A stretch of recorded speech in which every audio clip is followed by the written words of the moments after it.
It is Friday, October 3rd. Let's talk PlayStation. Welcome back, everyone, to another Ghost of Yotei episode of LTPS. The game is finally here, and as we often say with big major PS Studio launches, or any major release, if you're playing it this weekend, enjoy yourself, sincerely, have a good time. That's what we're all here for, is finally getting these big games and getting lost in them, so we finally have a new one now available. With that said, though, let's get into some PS Plus reminders. We still are in September for the previous lineup, so the October lineup doesn't go live until the 7th, so this is your final warning for the September games. October 7th, it will change over. Also, for the last chance to play section on PS Plus Extra and Premium, there's 2 more games that were added on there last minute, so now you have like 2-ish weeks to play these 2 games, which is the Dark Pictures Anthology House of Ashes and also The Devil in Me, which are 2 relatively short games, and they're, spooky, so for the Halloween season, you might want to play those games before they expire in 2 weeks. Anyway, moving on to our first news story, we have a new PS5 system software update, this one being 25.06, 12.02, and this one is a very minor update. It includes one item on the changelog where it says, quote, "We've made some security fixes to the system software." So it's not something where it's performance or stability. Seems like something slipped through the cracks in that recent firmware, so they're just addressing it here. It's not mandatory right now, but probably something where when you put your console in rest mode or shutting it down, it will ask you, do you want to update? So you might want to do that, although I would imagine the security fix is more on Sony's end, not necessarily for the user, but either way, very small update. Moving on to some merchandise news. Now, if you thought your wallet was safe from the 30th anniversary, you are sorely mistaken because Sony has more things for you to buy. Like, for example, a 400-page book documenting PlayStation history. It's called PlayStation: The First 30 Years, announced recently. This includes never-before-seen prototypes, concept sketches, design models. It's coming spring 2026, and pre-orders are live right now on read-only memory. There is a standard edition for $125 and a deluxe edition for $325, which is limited to 1994 copies, which is, of course, an obvious reference to the first year that PlayStation became available in Japan. This thing looks really dope. It's like a coffee table book, right? It's all pictures, but what's really neat is the documentation of things we've never seen before in PlayStation history. And there are a lot of things that has gotten out over the years about, prototype PlayStation hardware and early concept imagery and things like that, but surely there's a lot that Sony still has internally that they've never let out there, and I would hope that they're going to allow a lot of things to be printed in this book. So undeniably, I think this is cool. I wasn't planning on giving them more money for the 30th anniversary, but here we are. So I think we'll take a look at this book when it does eventually drop and I get my copy, and we'll just kind of thumb through it a little bit and see what kind of neat things we can find in there. Now, in the same blog post announcing the book, there is another announcement in there as well, which is a collaboration between PlayStation and Reebok, which is not the first time we've seen Sony do a shoe collaboration, and there's 3 more here this time around for the 30th anniversary. So there is the Instapump Fury 94, the Pump Omnizone 2, and Workout Plus. Each one of these is representing an original launch region for PlayStation, so that would be Japan, US, and the UK respectively, and these are launching in October. No other details on pricing, availability, how do you get them, this and that, which I'm not much of a sneaker person. I do know that sneakers is like any other highly sought-after collectible item, in that they're usually an absolute nightmare to get if it's a highly sought-after version. So I would say good luck to those that are trying to get these. I know it can be a nightmare based on how widely available they are. So I think that's something to consider. But if you're a sneakerhead, then you're probably going to be well on top of this versus how I would. So good luck to you. Now, another merchandising announcement that they absolutely will get me for, they got me for this and the book, but it's Magic the Gathering Cross PlayStation, coming October 27th for a super drop on the Secret Lair site. Secret Lair is this thing Magic does where it's a smaller subset of cards and they tie in with other IP, which is part of the broader Universes Beyond initiative that they've been doing for a few years now, where they're exploring IP outside of the Magic universe, which has been highly contentious in that community for those that don't keep up with Magic. But sure enough, they are now partnering up with PlayStation as well, so you can see iconic PlayStation characters printed on Magic the Gathering cardstock. and they're getting their own cards. So there's going to be a Secret Lair Last of Us Part 1 and 2, God of War, both Greek and Norse eras, Uncharted, Horizon Forbidden West, and Ghost of Tsushima. But again, the Super Drop is October 27th, and these things look gorgeous. This is not every card. They're kind of like a smaller subset of cards, though, so there is going to be more things within each different Secret Lair. But man, these things, they got me. They got me. They're so gorgeous looking, tying together two things I love dearly, which Magic, I gotta be fair, of course, I'm more of a Yu-Gi-Oh person, as you all know. I've dabbled with Magic throughout the years. I'll always like do a Commander night here and there, but I never really fell in love with the game. But I still just broadly love TCG stuff. And like when the Final Fantasy set came out, like they got me. They got me good. So it's not like I'm gonna not buy these, or at least attempt to, because that's the other issue, is that much like the shoes, much like the 30th anniversary, much like any other highly sought after item, these will probably be a pain to get. I'm not entirely sure how much the crossover is going to be there for PlayStation fans and Magic the Gathering.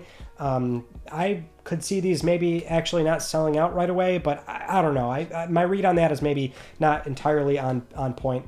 But hopefully this will be not nearly as difficult to acquire as some other Secret Lair drops tend to be. Okay, let's get into some hardware news here with that new PS5 Slim Digital Edition console in Europe, the one that's going from 1TB internal storage to 825. And if you remember, when we were discussing that rumor, I'd mentioned, oh, okay, it's a new model number.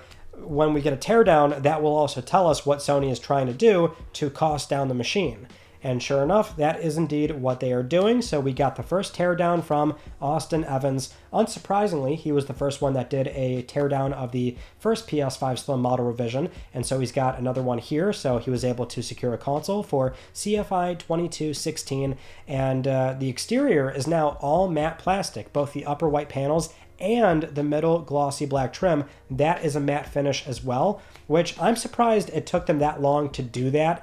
That is very standard Sony for PS2, 3, 4. I thought for sure PS5 with that middle glossy black trim, they would make that a matte black plastic much sooner, because they tend to do that. But it took a little bit longer for them to finally get around to doing that, which, for some, that actually is a benefit and a bonus, since the glossy black plastic can scratch very easily. Same with the white panels as well. The white doesn't show scratches nearly as well, but, we're kind of getting into semantics there. Either way, for some, that might be a preference. But there's that, and also on the inside, it does weigh about 100 grams less, which you can see they changed out the metal shroud covering the fan. That's now all plastic, and there's less copper piping, just moving things around. The console, as far as operation, thermals, it's relatively similar. It's within that ballpark, and probably within the temperament that Sony is expecting and what they feel comfortable still selling to customers. I mean, the conclusion is very much, yes, it's cheaper, it's cost down. That's how Austin titled the video, because it sounds good, but that's, historically what console manufacturers pretty much always do in some way, shape, or form. The only caveat I like adding here is that there are certain fringe cases where the console is far better and more reliable. In fact, a lot of cases, that is usually what ends up happening, is that at the very minimum, for thermals, heat dissipation, power usage, and sometimes with that die size being more reliable, generally in that respect, consoles get better. So I know it's always sort of fun to say like, oh, they get worse over time. Really, in this environment, consoles are this like weird, not appreciating asset, but you know what I mean. It was like a better play to buy it at launch versus now.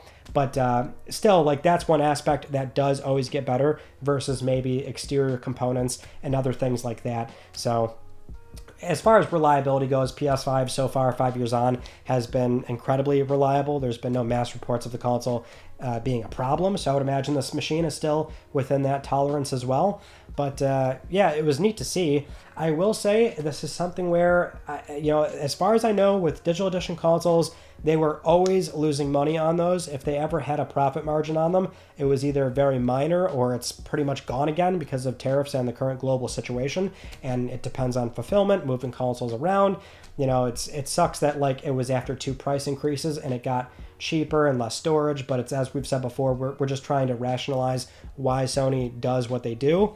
And I would imagine that it's still a very similar ballpark for the digital edition.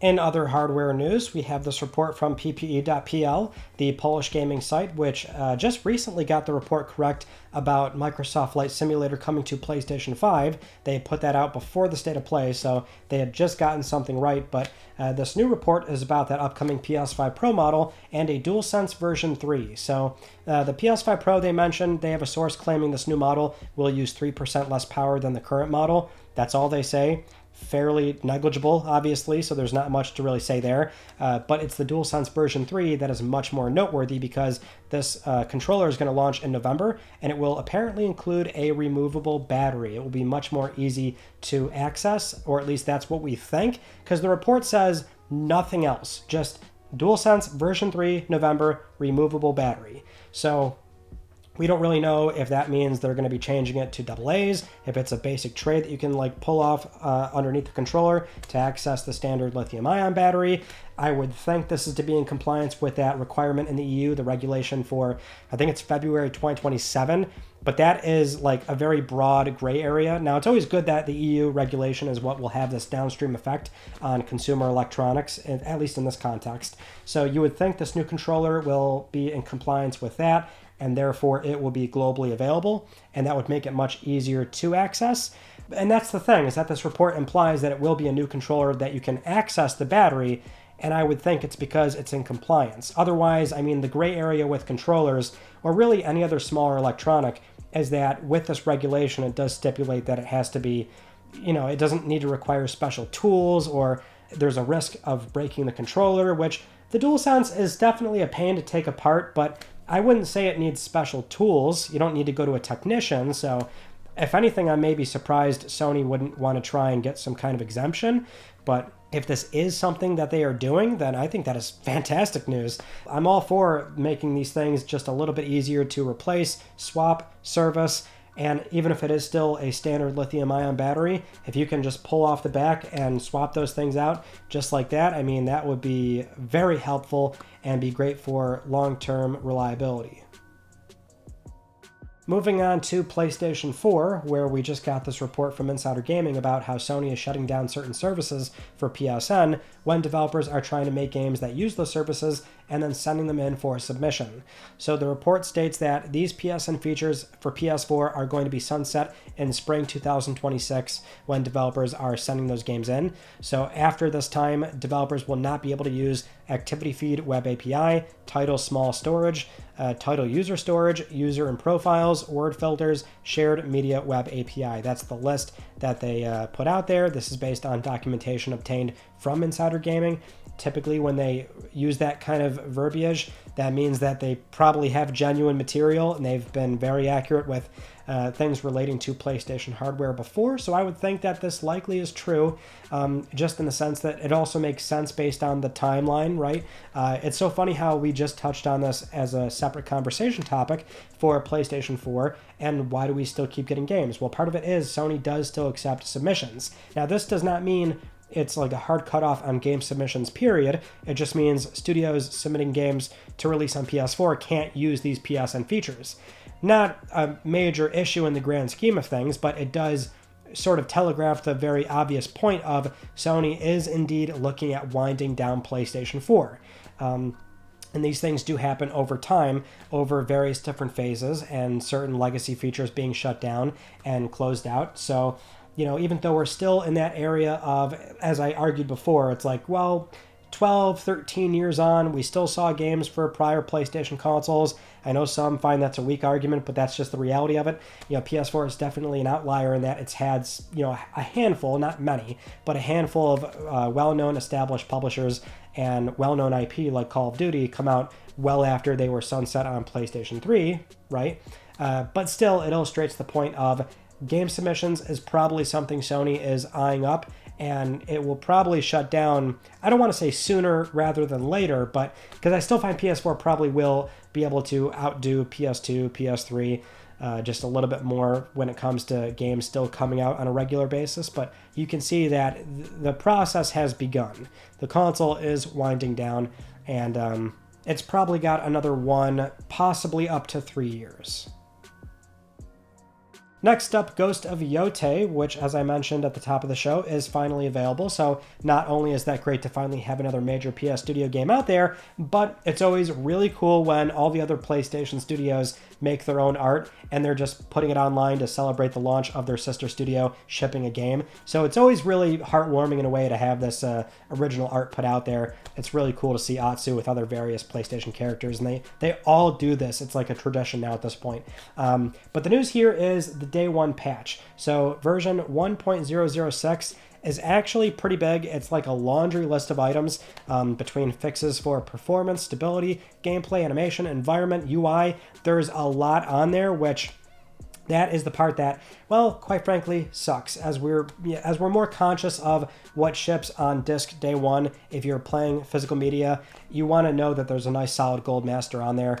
I know Does It Play will probably be validating this game heavily unpatched to see what the experience really is like, but it just is a shame that it seems like the amount of time they had sending a gold master to print wasn't exactly one that is, at least it sounds like it's not fully up to snuff, but we'll have to wait and see. Just based on the patch notes, I would think you're going to absolutely want to make sure that thing is installed.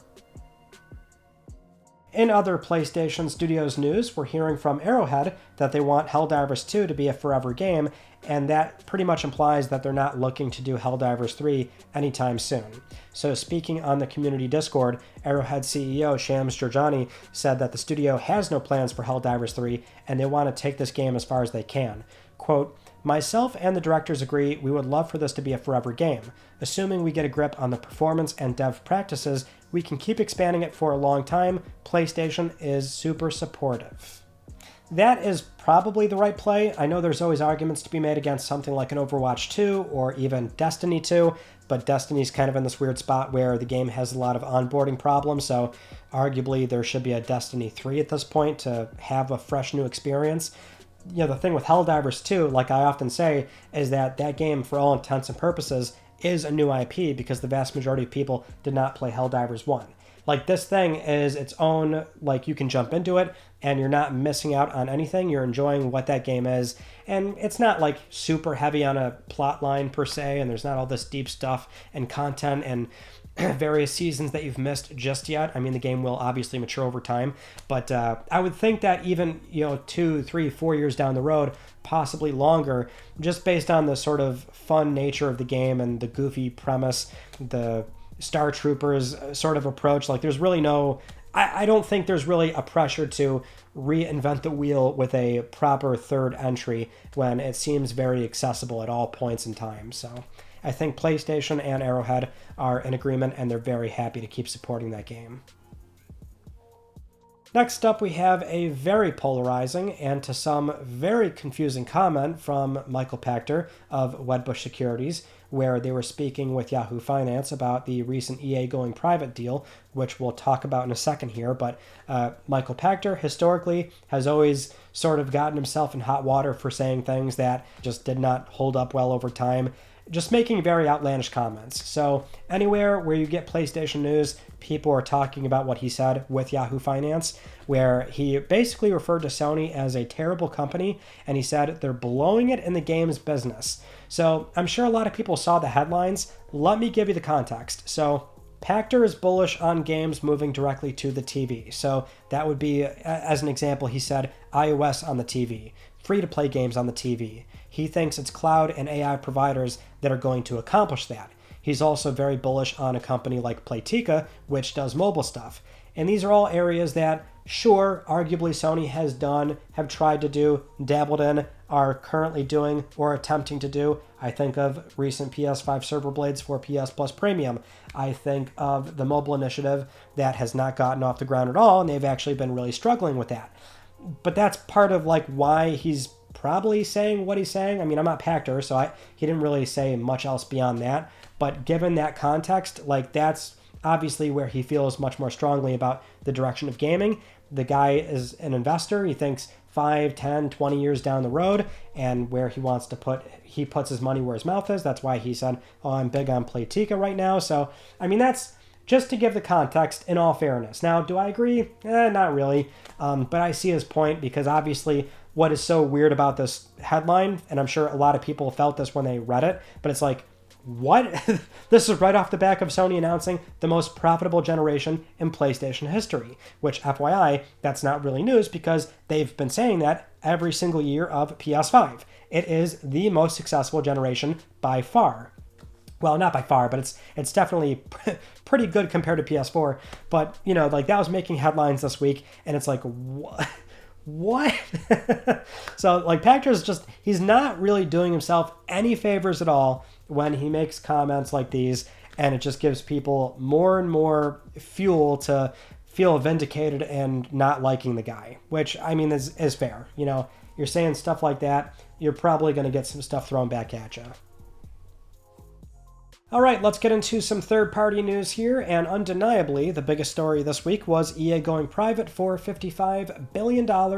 This was initially rumored, but it did end up being true, where it's been confirmed that EA is going into a deal with the Saudi Arabia Public Investment Fund, Silver Lake, and also Affinity Partners, and this would now make the second biggest deal in games history. And for context on the deal, the Saudi Arabia PIF already had 10% of EA going into the deal, so they've been slowly accumulating more ownership in video game companies, as most people know. And this is a leveraged buyout, so there's $20 billion that's being financed through debt.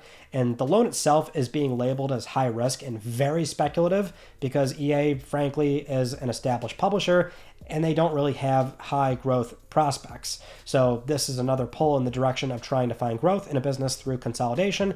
With all that in mind, obviously, there's been some serious concerns for how EA is going to address that debt.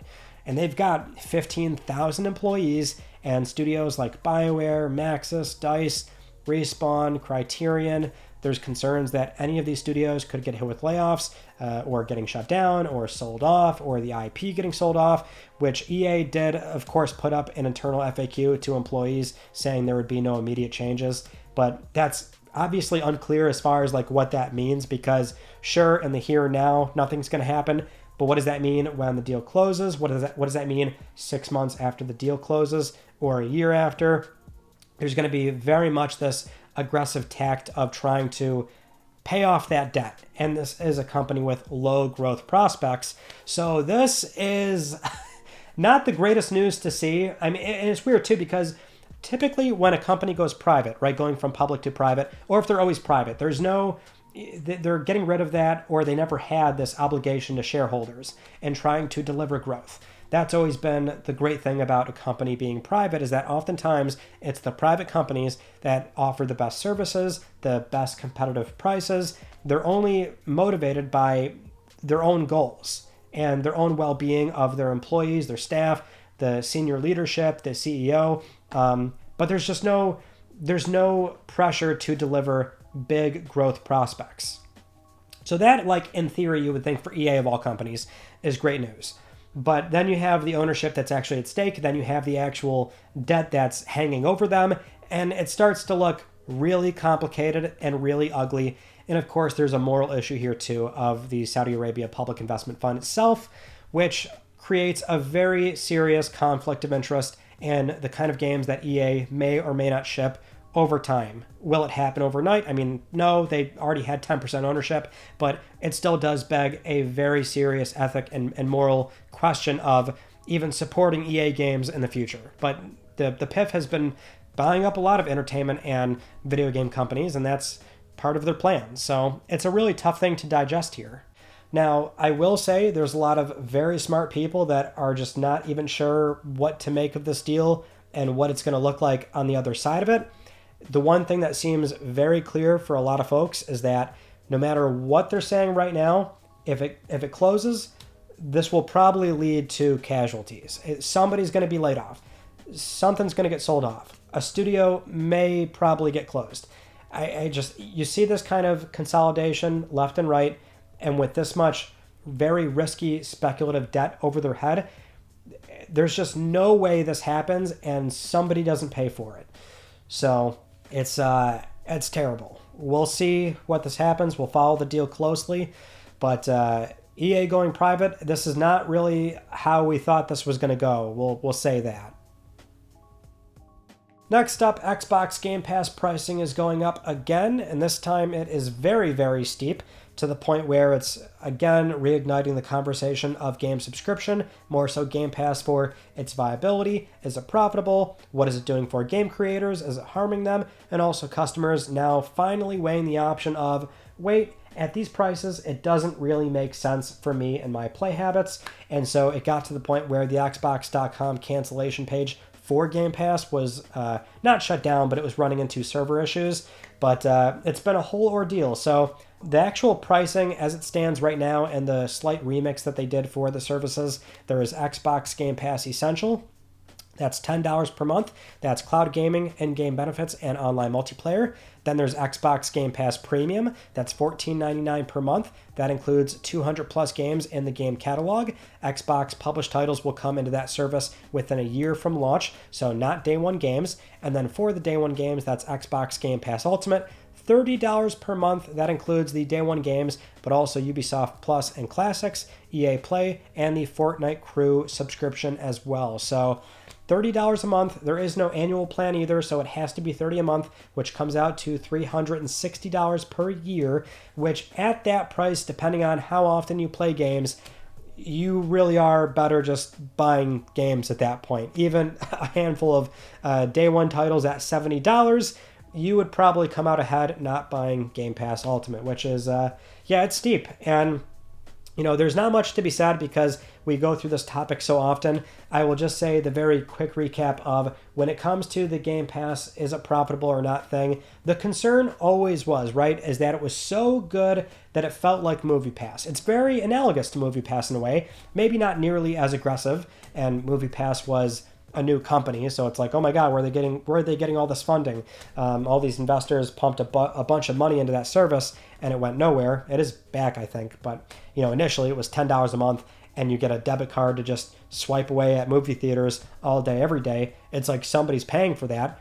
It's the same thing here. It's just it was backed by a legacy established corporation like Microsoft where they can loss lead.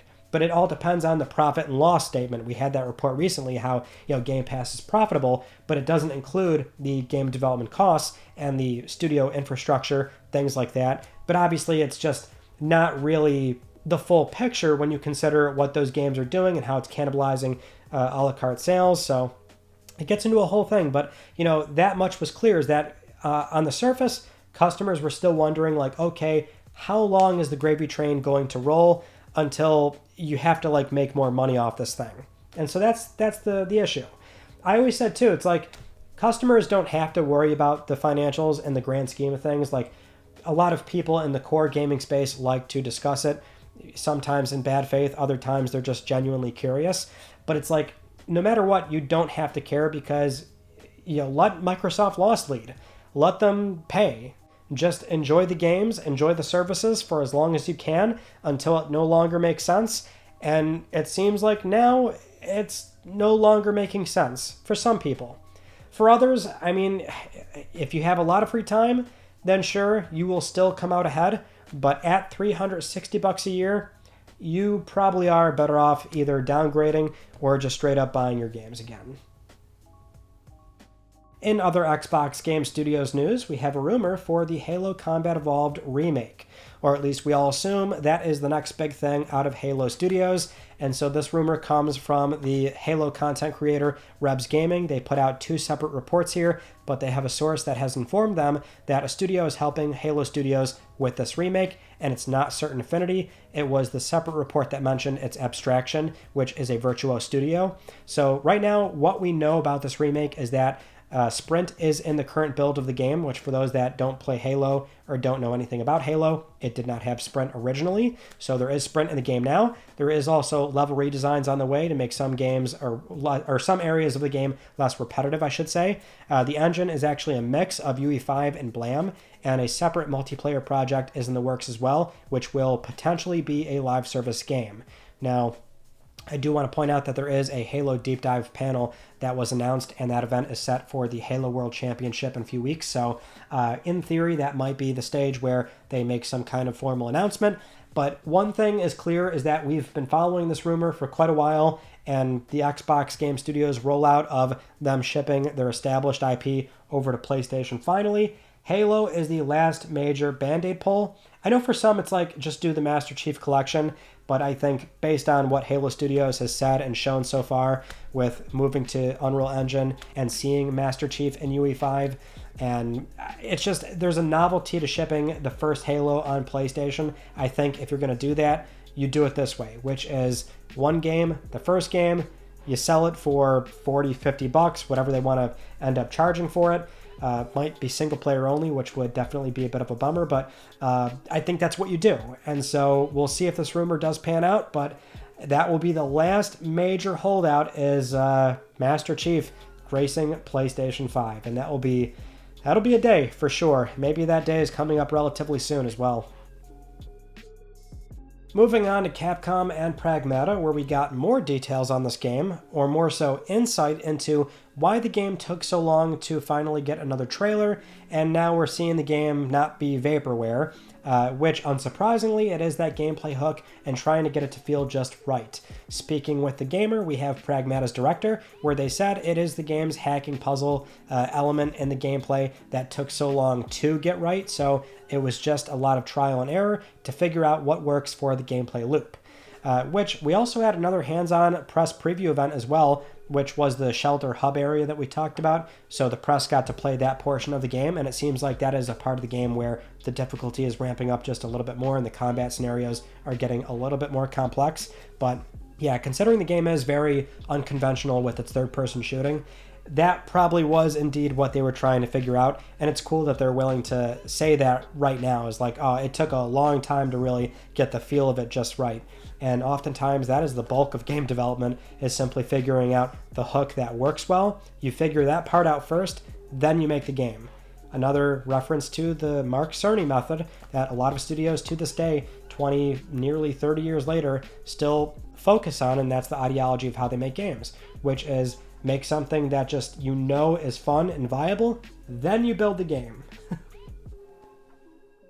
Moving on to some Silent Hill news. Silent Hill F has sold 1 million copies in 3 days, so better than Silent Hill 2 Remake.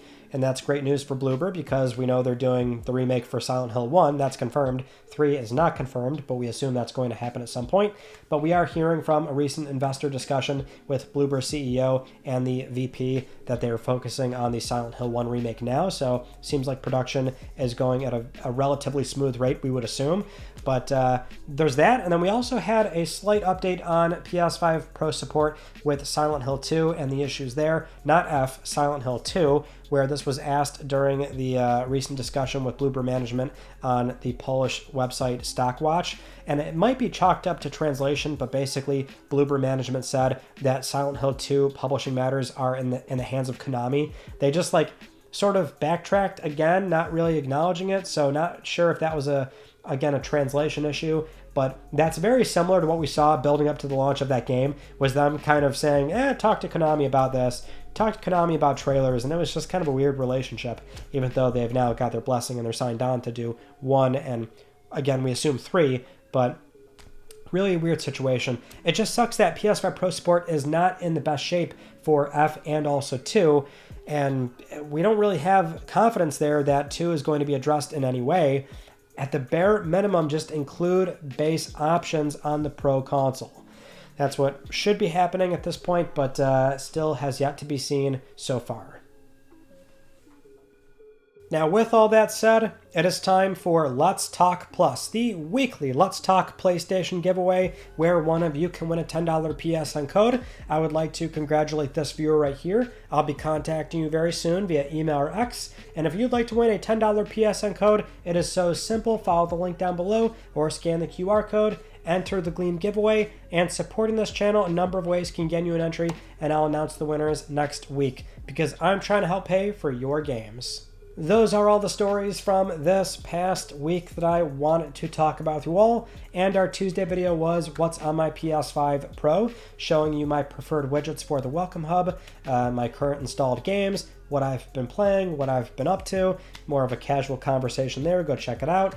Coming up this week, we have a Click R3 live stream, and also another Tuesday video as per usual, but that is pretty much it. So, that concludes this week's episode of Let's Talk PlayStation. I'm Ryan Benecki. Thank you all so much for talking with me, and I will see you all next Friday.